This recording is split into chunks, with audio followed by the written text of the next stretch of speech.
Interesting how these tailored spines shift with me. Interesting. But you notice what's missing in there still? That's the life. So we are going to try to breathe more life into the vocals. Also, what you notice, of course, vocals are mono recordings. Of course, you don't have any kind of spatialness in there, some kind of width, you know? It just sounds dead centered, it's annoying. So what I like to put in there now is a stereo delay. I put the feedback to 0, so I only have one delay instance. And then the mix, not too high, and the delay of the one side a couple of milliseconds, and of the other side a couple of milliseconds more. You can see I have one to 15, the other to 30. And this adds some more spatial width. Interesting how these tailored spines shift with me. Interesting how anytime you speak. Now I'm going to talk about the delay later. What you want to use also is a little bit of reverb, but not as insert effect. Not for the reason that the whole thing here is full now, but when you use reverb as insert effect, it really washes up the whole vocals and make them all over the place and not clear and sticking out. So what you want to do is use it as send effect. I just inserted an FX channel in here, just put this reverb in here. I just started off with the preset Hall Arena. I don't know if I tweaked anything in this long time ago. Reverb time 3.5 seconds, big size, big diffusion, big width. Also make sure the mix is at 100%, so on this channel you really only have the reverb effect.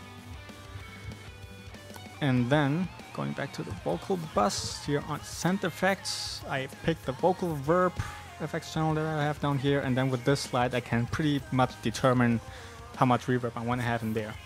So I'll give you a before and after again. Interesting how these tailored spines shift with me. Interesting how anytime you speak. You see, more life. But more important for spatial width and more life for the vocals is delay. And I like to use a ping pong delay. Depending on the speed or the tempo of your song, you can put it to a fourth of a beat or an eighth of a beat. And then play around with feedback and mix. Especially this, the mix button, you need to determine in the context of the whole mix. So again, listen to the whole song and then slowly slide up the mix until you hear a nice widening of the vocals setting in. So anyways, it all sounds like this now. Interesting how these tailored spines shift with me. Interesting how anytime you speak. Beautiful. And now let's put it all together. Of course, this is unmastered now. You get the whole finished thing from my SoundCloud page. Interesting how these tailored spines shift with me. Interesting how anytime you speak. Mind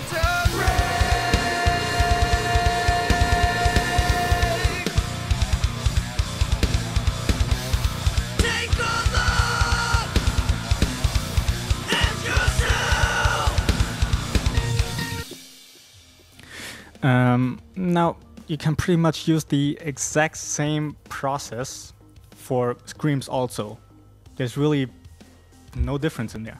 I mean, if you have the same vocalists doing the screaming as the singing, then you can pretty much boost the same frequencies. Maybe, of course, fine tweak a little bit to perhaps find where exactly the power of the scream of this vocalist is and where the clarity is.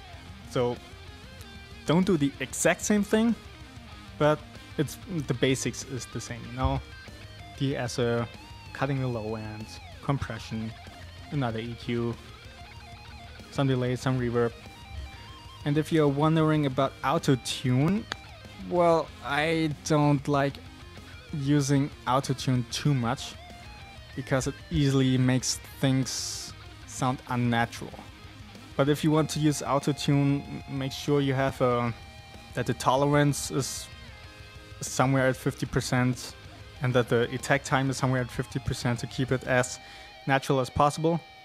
Yeah, what I like to use is the Very Audio tuning Cubase because you have so much more control over everything, you know. And even in here, I really barely did anything. The guy is pretty good as it is. So just some... I don't know, what did I do in here? Nothing, I guess.